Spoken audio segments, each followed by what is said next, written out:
కేసీఆర్ ప్రభుత్వ పనితీరు ఎలా ఉంది? కేసీఆర్ ప్రభుత్వం పనితీరు అంటే చూడండి అన్న, మనకు ఏ విధమైన ఉపయోగం లేదు. ఇంకా వచ్చేది కేసీఆర్, నో డౌట్. ఎందుకంటే ఏమైనా చేస్తాడు కేసీఆర్, కింద పైన చేస్తాడు, ఏమైనా చేస్తాడు, 4 మాటలు చెప్తాడు, ఏమైనా చెప్తాడు. అన్న చెప్పండి, ఇప్పుడు ప్రజెంట్ మన దగ్గర ఉన్నటువంటి తెలంగాణ రాష్ట్రంలో అసలు రాష్ట్రంలో ఉన్నటువంటి పరిస్థితులు ఎట్లా ఉంది? కేసీఆర్ ప్రభుత్వ పనితీరు ఎలా ఉంది? కేసీఆర్ ప్రభుత్వం పనితీరు అంటే చూడండి అన్న, మనకు ఏ విధమైన ఉపయోగం లేదు. ఎందువల్ల అంటే పేదలకు డబుల్ బెడ్రూమ్ ఇళ్ళని కట్టించాడు. అవి ఎంతమందికి ఇచ్చిండు, ఎంతమందికి ఇవ్వలేదు అనేది కొంతవరకు మాత్రమే జరిగింది. కొందరికి ఇచ్చారు, కొందరికి ఆపేసారు. అవి ఎమ్మెల్యేల చేతిలో పెట్టేశాడు. ఎమ్మెల్యేలు ఏం చేస్తున్నారు? దోసుకు తింటున్నారు. ఇన్ని 30 సంవత్సరాల నుంచి ఉన్న వాళ్ళకి ఇల్లు ఇవ్వకుండా ఎవరికో ఎక్కడి నుంచో వచ్చిన వాడికి ఇల్లు ఇవ్వడం ఏంటి ఎమ్మెల్యే అనేది? దాని గురించి ఒకటి బాగోలేదు కేసీఆర్ ప్రభుత్వం ఉంది. రెండవది ఏంటంటే దళిత బంధు అని ఒకటి పెట్టాడు.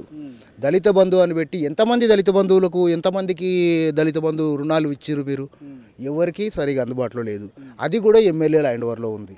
వాళ్ళు ఎమ్మెల్యేలు అంటే ఎమ్మెల్యేలు ఒక కీచకులు, రాజకీయ కీచకులు. టీఆర్ఎస్ ఎమ్మెల్యేలంతా రాజకీయ కీచకులు. ఏ విధంగా అంటే రక్తమాంసాలకు ఆశపడి, ఎందుకంటే కేసీఆర్ ప్రభుత్వం ఉన్నప్పుడే మేము సంపాదించుకోవాలి అనే ఉద్దేశంగా ఆ విధంగా వీళ్ళు సంపాదించుకుంటున్నారు. ఒకటి. రెండవది రైతులకు రుణమాఫీ అన్నారు. ఎంతవరకు రుణమాఫీ? ఎంతమంది రైతులకు రుణమాఫీ చేశాడు కేసీఆర్ ప్రభుత్వం? లేదు. కొంతమందికి చేశారు, కొంతమంది కట్టకపోతే కబ్జా చేసుకుంటున్నాడు. మూడవది. నాలుగవది, ఇది అతను ఒక దత్తత తీసుకున్న విలేజ్ ఒకటి ఉంది. ఇది ఆ ఊరు పేరేంటి? అది యాదగిరిగుట్ట రోడ్లో ఉంది. వాళ్ళ ఇల్లు గుల్లగొట్టేసాడు అన్యాయంగా రోడ్డు కోసం.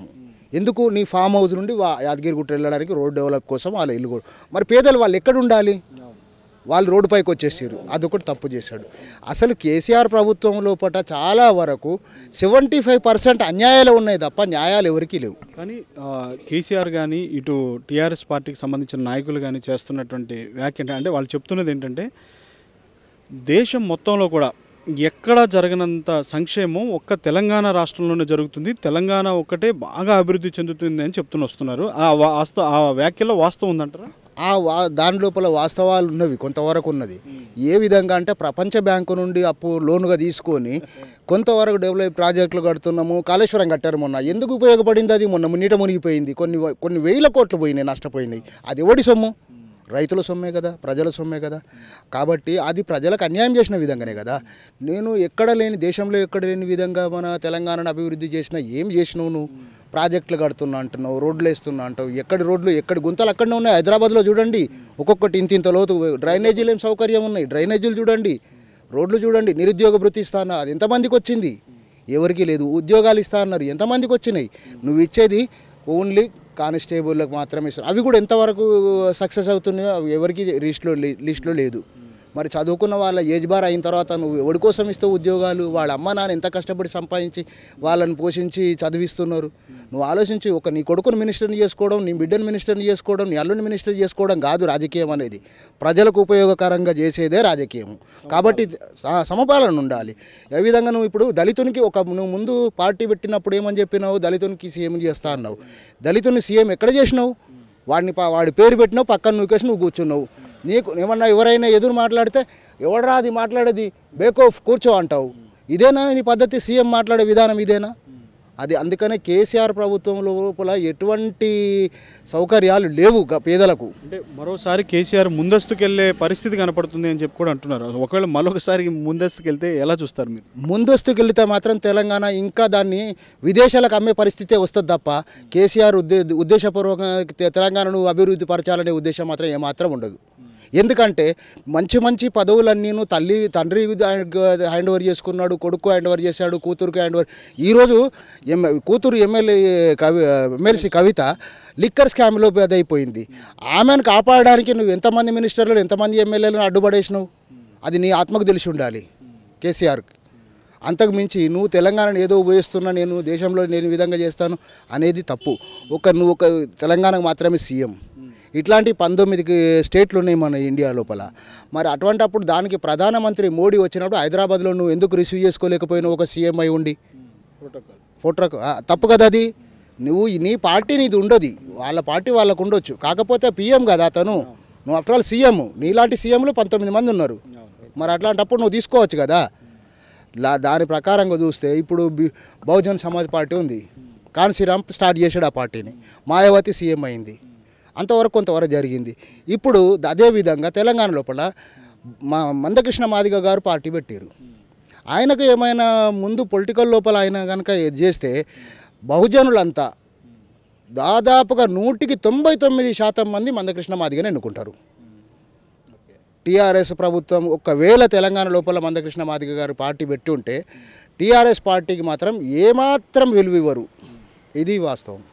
అయితే ఇక చివరిగా తెలంగాణ రాజకీయాల్లో ఇప్పుడు కొంత సంచలనంగా కానీ హాట్ టాపిక్గా కానీ ఇటు Sharmila party, YSR Telangana party, Sharmila party ఇదవుతున్నటువంటి పరిస్థితి ఉంది. ఆమె ఎక్కువగా పాదయాత్ర కూడా చేస్తున్నటువంటి పరిస్థితి. నిన్న జరిగిన పరిణామాలు కూడా మీరు చూశారు. అసలు అంటే ఇక్కడ నిరుద్యోగుల తరపున నేను ఒక్కదాన్నే కొట్లాడుతున్నాను, నా వాయిస్ మాత్రమే ప్రభుత్వం పైన వినిపిస్తున్నాను, ఇంకా ప్రతిపక్షాలు కూడా ప్రతిపక్ష పాత్ర పోషించడం లేదు అనేటువంటిది కూడా, నిరుద్యోగుల పక్షాన కరెక్ట్గా మాట్లాడటం లేదు ప్రతిపక్షాలను కూడా షర్మిల వ్యాఖ్య చేస్తున్నారు. ఇట్లా షర్మిల పార్టీని ఎలా చూస్తారో, ఆవిడ వ్యాఖ్యలను ఎలా చూస్తారు? ఇప్పుడు షర్మిల గారు చెప్పిన విధంగా నేను నిరుద్యోగుల కోసం పోరాడుతున్నా అనే మాట వాస్తవం. ఎందుకంటే 47-50 సంవత్సరాలు కాంగ్రెస్ పరిపాలన చేసిన రోజు ఏ విధమైనటువంటి నిరుద్యోగులకు ఎటువంటి అది కాలేదు. తర్వాత చంద్రబాబు వచ్చిన హయాం లోపల కూడా ఏది కాలేదు. ఇప్పుడు ఈమె చెప్పడం లోపల తప్పుగా ఏమీ లేదు, వాస్తవం అది. కాకపోతే ఈమె రాయలసీమకు చెందిన వ్యక్తి, తెలంగాణలో పార్టీ పెట్టి మా నాన్న పేరు కాకుండా ఆమె వ్యక్తిగతంగా పేరు తెచ్చుకొని నేను పోటీ ఎలక్షన్ లోపల చేస్తాను, నేను తెలంగాణ బిడ్డను అని ఈరోజు చెప్పుకోవడం కాదు. మీ నాన్న ఉన్నప్పటి నుండి కూడా మీరు చేయాల్సిన పని అది ఉండేది. కానీ ఇప్పుడేదో అధికారం, ఇప్పుడు టీఆర్ఎస్ అధికారంలోకి వచ్చింది, బీజేపీ కొట్లాడుతుంది, కాంగ్రెస్ కొట్లాడుతుంది, వీళ్ళ మధ్య ఇదే మంచి ఛాన్స్ అని చెప్పేసి నువ్వు తోసుకురావడము అది ఎంత మాత్రం సమంజసం కాదు. ఇది ఇంకోటి, షర్మిల గారు మీకు 75 కనీసం 25% ఎలక్షన్ ఓట్లు కనుక వచ్చి ఉంటే మీకు సంతోషపడండి. ఎందుకంటే మీది కొత్త పార్టీ కాబట్టి, మీరు ఇంకా ఫామ్ కాలేదు కాబట్టి, మీరు పాదయాత్ర చేసినా ఎంత చేసినా కానీ మీకు ఎలాంటి ఫలితం ఉండదు. ఎందుకంటే మీ నాన్నగారు ఆయన చిన్నప్పటి నుండి రాజకీయంలో కాలేజీలో ఉన్నప్పటి నుండి కాంగ్రెస్ ప్రభుత్వాన్ని పట్టుకొని ఏడిచాడు కాబట్టి ఆయనకు అంత విలువ ఉన్నది. కాబట్టి ఆయన ఓడిపోయిన కాంగ్రెస్ పార్టీని మళ్ళీ అధికారంలోకి తీసుకొచ్చిండు ఆయన పాదయాత్ర చేసి. కానీ మీరు కూడా మీ అన్న కూడా అదే విధంగా చేశాడు. కానీ మీ అన్నకి ఏం ఫలితం లేకపోయింది ఈ తెలంగాణ లోపల. ఇప్పుడు నువ్వు కూడా అదే చేస్తున్నావు, కానీ ఏమాత్రం ఫలితం మీకు ఉండదు. ఇది నా అభిప్రాయం. Thank you sir. చెప్పండి, ప్రస్తుతం ఉన్నటువంటి మన తెలంగాణ రాష్ట్రంలో ఉన్నటువంటి కేసీఆర్ పాలన ఏ విధంగా ఉందంటే మీరేం చెప్తారు, మీ ఒపీనియన్? సరే, ముఖ్యమంత్రి ఉన్న తర్వాత ముఖ్యమంత్రి అన్నాడు, ఏ ముఖ్యమంత్రి పర్ఫెక్ట్ ఉన్నాడు? ఫస్ట్ ఆఫ్ ఆల్ పర్ఫెక్ట్ ఉన్నా కొంతమంది 50% చేస్తారు, కొంతమంది ఇంకో 50 మెంబర్స్ చేస్తారు.